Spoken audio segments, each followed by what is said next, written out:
네, 여러분들께서는 집에서 혹은 회사에서 퇴근하시고 이 자리까지 오게 되셨는데요.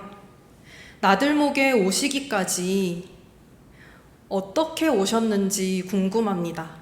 제가 알기로는 꽤 먼 거리를 걸어서 오시는 교우분도 계시고, 지하철이나 버스로, 대중교통으로 오시는 교우도 계십니다. 이렇게 우리는 무엇인가 동력에 의지해서 움직이게 되는데요. 그리고 또 하나, 이 자리에 나오게 하는 동기가 있습니다. 그것은 바로 우리 각자가 가지고 있는 기도의 제목, 저마다의 상황일 것입니다. 단순히 오늘 이 시간을 두고 보면 이렇게 분류할 수 있는데, 이것을 조금 더 우리 삶의 전반으로 확장시켜보고 싶습니다. 교우 여러분의 삶을 이끌어가는 동력, 동기는 무엇입니까? 사람들은 대부분 이런 것들을 떠올리곤 합니다. 가족, 성취, 경제적 보상. 아주 근본이 되기도 하고 기본적인 동력과 동기가 됩니다. 조금 더 인생의 실존적인 차원이라고 할까요? 조금 더 심오한 차원으로 들어가자면 이런 것들도 있습니다. 자아실현, 또 하나님께로부터 받은 소명. 이러한 목표가 있기 때문에 우리는 삶을 지속해 가고 있습니다. 그리고 사소할 수 있지만 아주 중요한 우리의 하루하루를 보다 자유롭고 신나게 이끌어주는 것들이 있습니다. 바로 취미와 친구 등이 있습니다. 그렇다면 우리 한번 이 시간에는 특별히 교회의 기도회 자리로 모였으니까 우리의 신앙을 이끌어가는 동력은 무엇인지 한번 살펴보고 싶습니다. 그것을 신앙의 여정이라고 한다면 우리의 신앙의 여정은 누구와 누가 이끌어 가고 있습니까? 바로 두 주체, 하나님과 신자, 바로 나 자신일 것입니다. 우리는 이 신앙의 여정을 지나가면서 우리 안에서 드는 여러 질문들이 있습니다.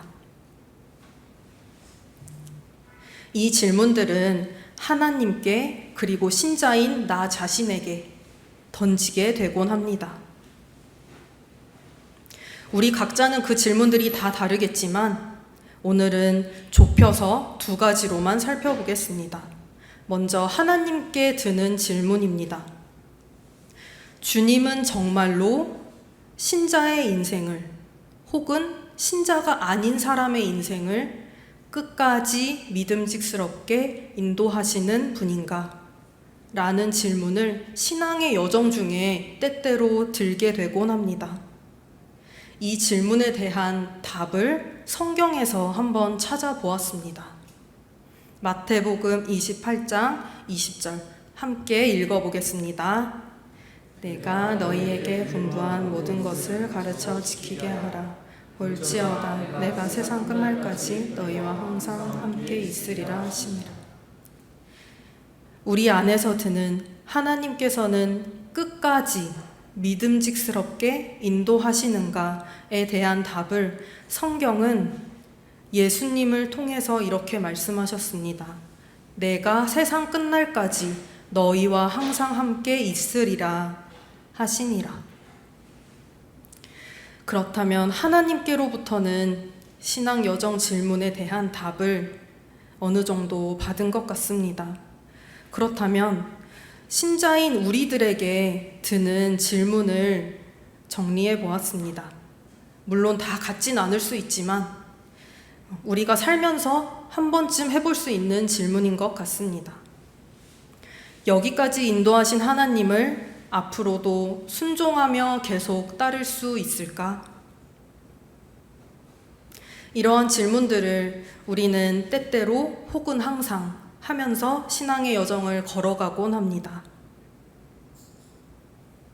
신앙의 여정을 함께하는 이 두 주체가 질문하고 답하는 우리의 모습입니다. 그렇다면 우리가 이 질문들을 해소하기 위해 어떠한 것들을 하면 좋을까요? 우리의 과제와 이어지는 질문들을 한 번 더 살펴보겠습니다. 첫째로, 우리는 신앙의 여정에서 신자가 되는 일, 그것이 무엇인지 살펴보아야 합니다. 그리고 이 신앙의 여정을 가능케 하는 믿음의 동력은 무엇이 있는지 살펴보고자 합니다. 먼저 신자가 되는 일입니다. 믿음의 동력이 무엇이지? 우리가 신앙을 계속하게 하는 그 원천은 무엇이지? 계속해서 확인을 하는 우리를 살펴볼 때가 있습니다. 우리가 이렇게 계속 확인을 한다면 그 사람의 상태는 다소 소진된 상태라고 생각을 합니다. 신앙에서 소진이 되었다. 그것은 어떠한 상태일까요?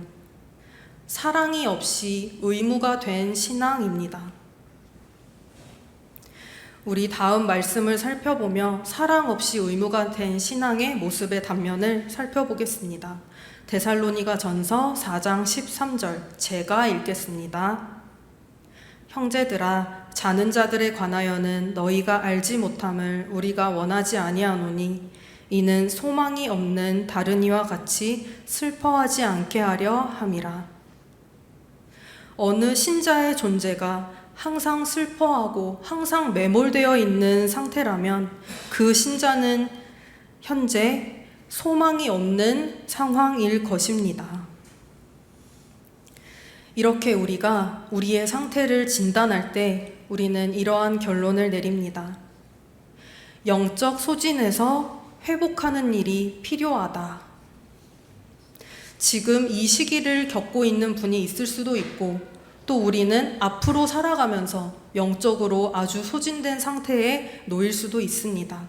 그때에 어떻게 회복을 하면 좋을지 함께 말씀을 통해 보고 싶습니다. 먼저 우리는 신앙의 여정에서 신자가 되는 일이 매우 중요합니다.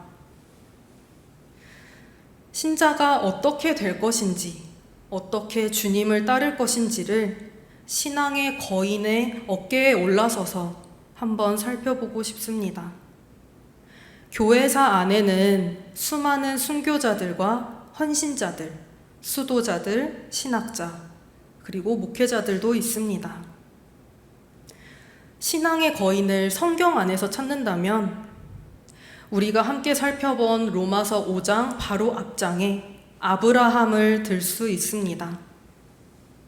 아브라함은 자녀가 많이 생길 것이라는 하나님의 약속도 받았지만 아들을 얻은 후에는 아들을 결박해서 죽여야만 하는 크나큰 시험에 놓이기도 했습니다. 그러한 일련의 과정을 통해서 우리는 아브라함의 믿음을 면면히 살펴볼 수 있었습니다. 신약 성경으로 넘어와서는 바울의 신앙도 볼 수가 있습니다. 이렇게 교회사와 성경을 통해서 보여진 신앙의 거인들의 믿음은 책임 없는 유희가 아니고 장난이 아닙니다. 우리가 단순히 위로를 얻고자 우리의 욕심대로 살기 위해서 우리를 빠르게 위로하는 그러한 방책이 아닌 것 같습니다. 오늘 로마서를 쓴 바울로 조금 더 좁혀 들어가고자 합니다. 바울을 살펴보니 바울은 그 정체성이 많이 변화했습니다. 먼저 그는 박해자로 시작했습니다. 예수 그리스도를 따르는 이들을 박해하는 일로 시작하여 예수를 만난 이후에는 회심자가 되었습니다. 그리고 그는 진정한 신자로 거듭나게 됩니다. 작년 연말부터 올해 초까지 초등부 친구들과 바울의 선교 여행을 조금 자세히 살펴보았는데요. 제가 말씀을 연구하고 전할 때마다 바울은 항상 이런 상태였습니다. 바울은 항상 어딘가에 갇혀 있거나 끌려가고 있거나 자신의 의도와 반하게 이동되고 있었습니다. 그러한 다사다난했던 바울의 신앙 여정, 그 막바지에 저작된 오늘의 본문 로마서입니다. 바울은 로마서를 통해서, 로마서 5장을 통해서 이렇게 얘기합니다.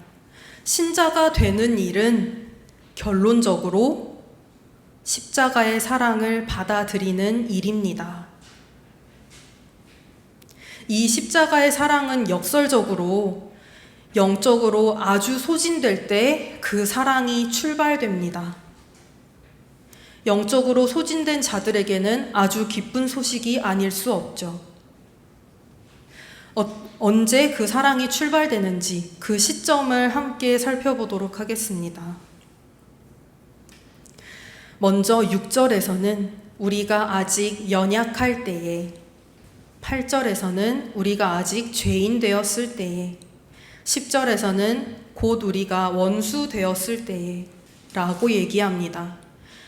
연약하고 죄인 되고 원수일 때, 조금 더 일상적인 언어로 풀어보면 이럴 것 같습니다.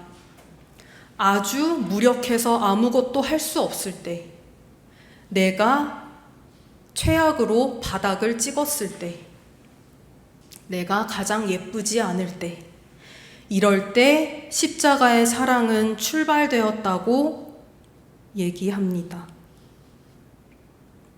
그 십자가의 사랑이 무엇인지 한번 살펴보겠습니다.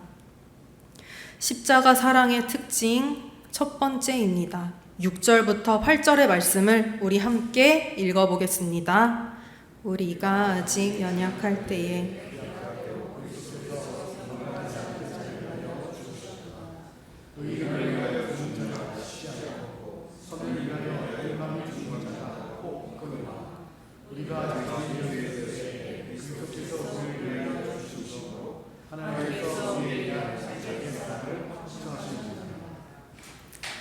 네, 하나님께서는 아주 큰 값을 주고 값어치가 적거나 혹은 누가 돈을 주고도 사지 않는 그 물건을 사는 사랑을 보여주셨습니다. 바로 죄인과 자기 자녀를 맞교환하는 가성비가 심히 맞지 않는 그 사랑을 보여주신 것이죠. 이것은 대단히 사람의 상식에 맞지 않는 사랑의 모습입니다. 우리가 경험하는 교회랄지 학교랄지 아니면 마을 공동체랄지 소위 살기 좋은 공동체를 만들기 위해서는 누구나 납득할 수 있고 동의될 수 있는 기준을 제시하는 것이 중요합니다. 누군가가 특권을 누리거나 누군가가 특별히 더 이익을 얻는 구조는 민주적이라고 할 수 없겠죠. 예외적으로 사회적 약자를 배려하고 공론장에 참여시키는 일, 그것은 예외로 둘 수 있을 것 같습니다. 하지만 오늘 6절에서 8절에 나타난 이 십자가 사랑은 그것보다 더 나아간 사랑으로 보여집니다. 신자가 되기 위해 십자가 사랑을 받아들이는 일, 그 십자가 사랑의 특징 두 번째를 함께 살펴보겠습니다. 9절에서 10절을 함께 읽겠습니다.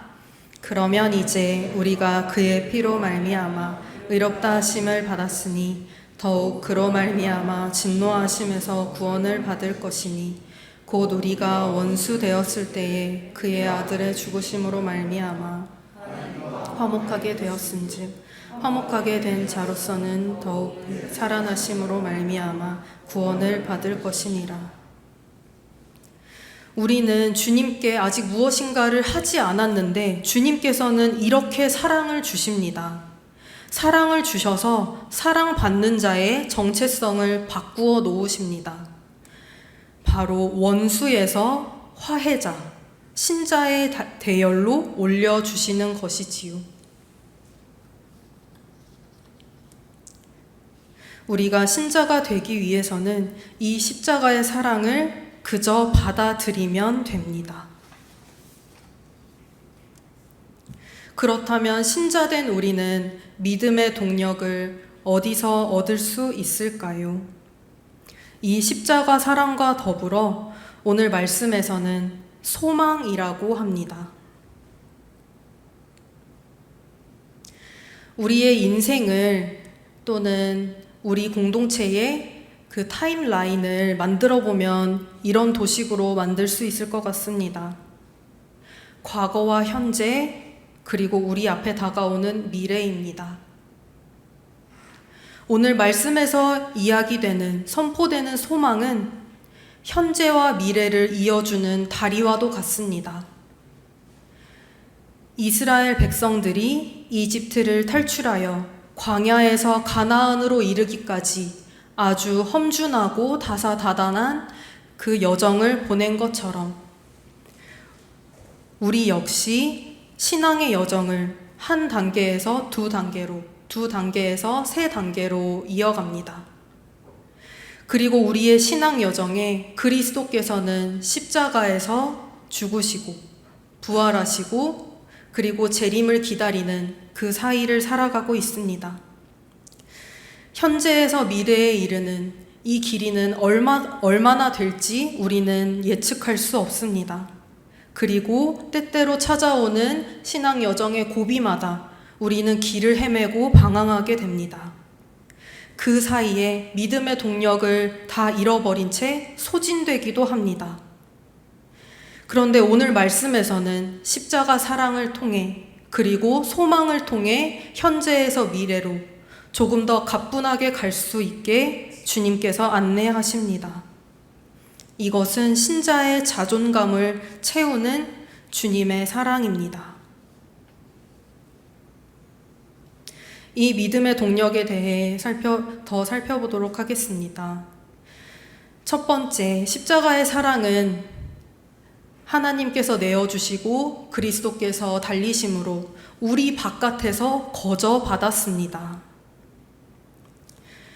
그리고 두 번째, 소망은 신자 안에서 키워갈 수 있다고 합니다. 바로 신자의 안과 밖에서 믿음의 동력을 얻고 찾을 수 있는 것이지요. 신자 안에서 키워가는 그 믿음의 동력을 3절과 4절에서 함께 읽어보겠습니다. 다만 이뿐 아니라 우리가 환난 중에도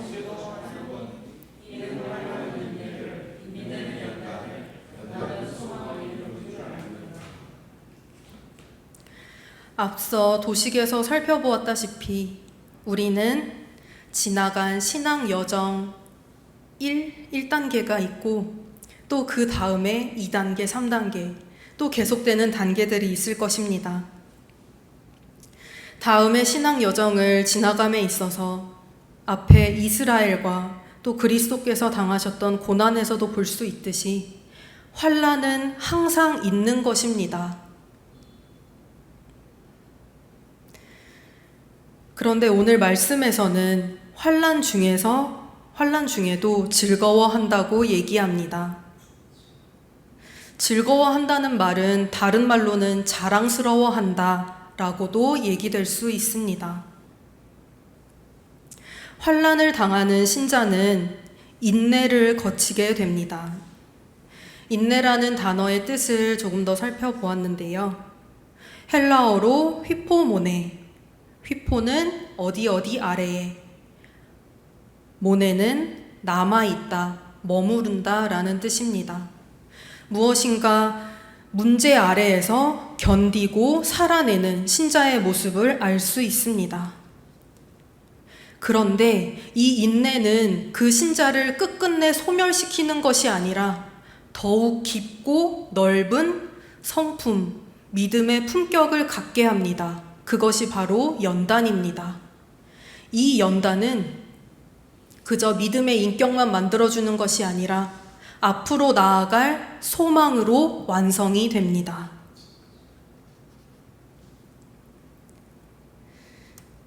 사실 믿음의 개념들이 쉽지 않고 잘 이해되지 않아서 저는 때때로 어린이 자료들을 살펴보곤 합니다.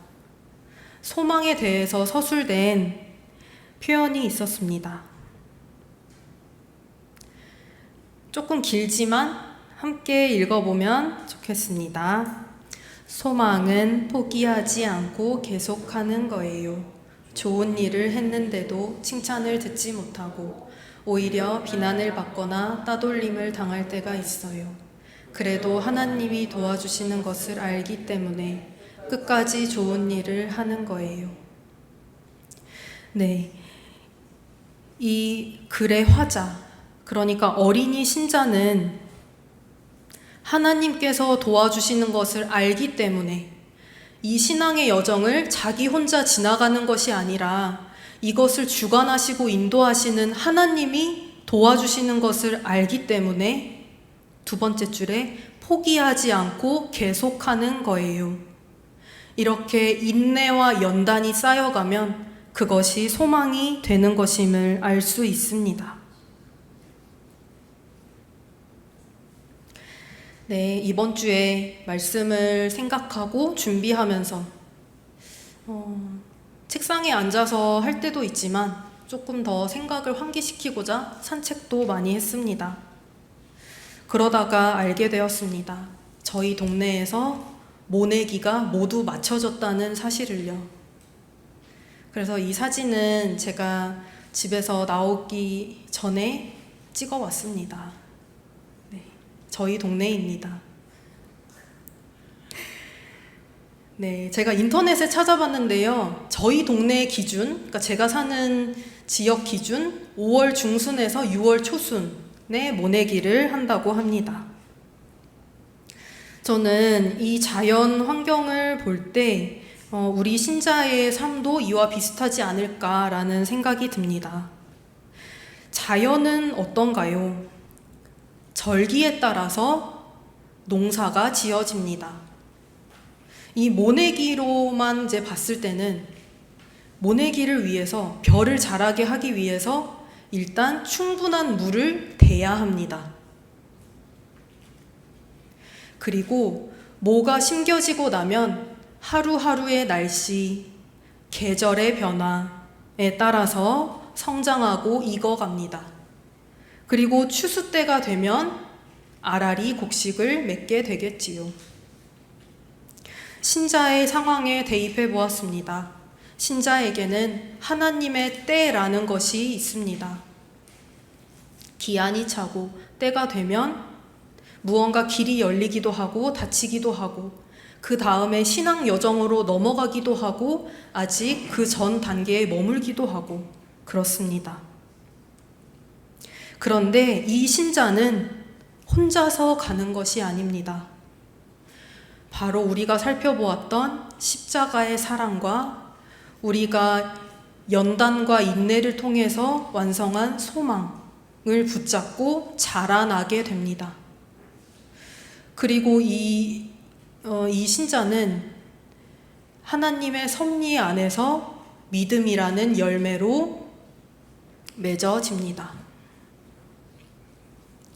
그래서 우리도 마치 이 논에 심겨진, 물에 잠겨서 심겨진 벼처럼 사랑과 소망이라는 대지 위에 심겨진 벼인 것 같습니다. 꼭 신앙적인 것이 아니더라도 문화계에서건, 그러니까 문학이나 영화계에서 자연은 때때로 이렇게 다루어집니다. 악, 고통, 무의미에도 불구하고 견지되는 삶, 그것에 대한 대긍정을 가능케 하는 원리인 자연. 조금 어려운 말인데요. 풀어서 얘기하자면 이렇습니다. 낡고 경직되어서 무엇인가 새로운 것이 일어나기 어려운 기존 사회의 대안으로 거론되는 것이 자연입니다. 그래서 자연처럼 철 따라 씨를 뿌리고 거두고 또 다시 씨를 뿌리고 거두고 이러한 순환은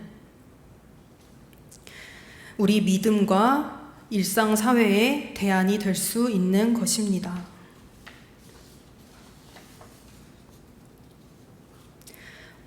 오늘 말씀의 결론을 정리해 보고자 합니다.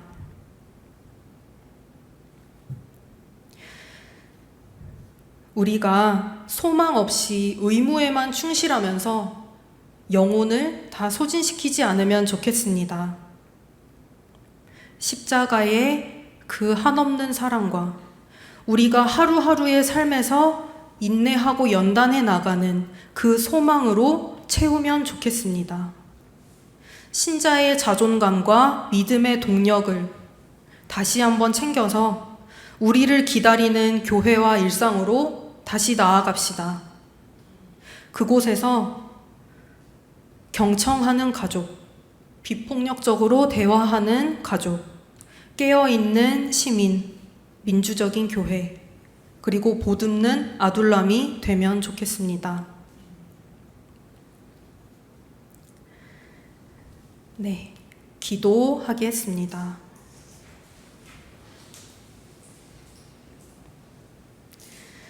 주님,